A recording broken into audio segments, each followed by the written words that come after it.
বর্তমান যুগে কোন জাতি খাত না করে?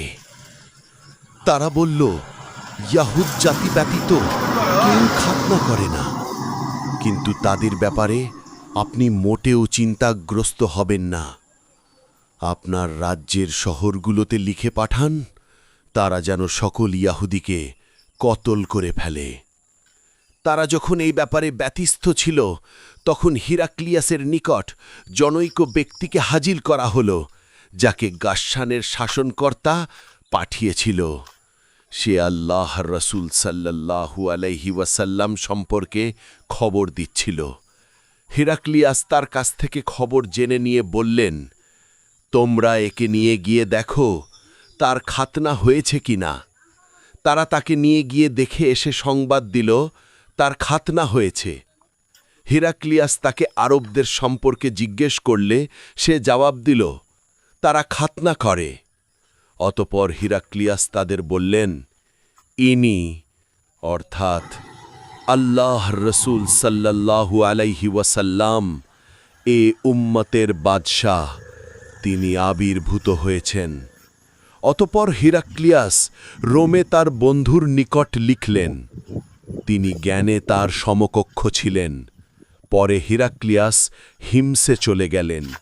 হিমসে থাকতেই তার নিকট তার বন্ধুর চিঠি এলো, যা নবী সাল্লাল্লাহু আলাইহি ওয়াসাল্লামের আবির্ভাব এবং তিনি যে প্রকৃত নবী এ ব্যাপারে হিরাক্লিয়াসের মতকে সমর্থন করছিল।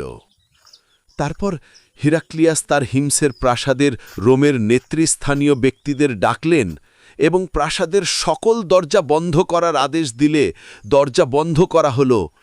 অতপর তিনি সম্মুখে এসে বললেন, হে রোমের অধিবাসী, তোমরা কি মঙ্গল, হেদায়েত এবং তোমাদের রাষ্ট্রের স্থায়িত্ব চাও? তাহলে এই নবীর বায়াত গ্রহণ করো।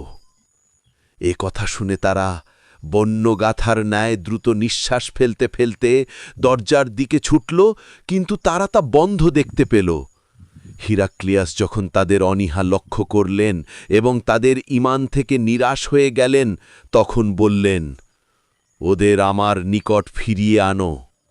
তিনি বললেন, আমি একটু পূর্বে যে কথা বলেছি তা দিয়ে তোমরা তোমাদের দ্বীনের উপর কতটুকু অটল তা কেবল পরীক্ষা করছিলাম। এখন তা দেখে নিলাম। এ কথা শুনে তারা তাকে সিজদা করল এবং তার প্রতি সন্তুষ্ট হল। এটাই ছিল হিরাক্লিয়াসের সর্বশেষ অবস্থা। আবু আবদুল্লাহ বুখারী রহমাহুল্লাহ বলেন, সালেহ ইবনু কাইসান, ইউনুস এবং মামার রহিমাহুল্লাহ এ হাদিস জুহরি রহিমাহুল্লাহ থেকে রেওয়ায়েত করেছেন।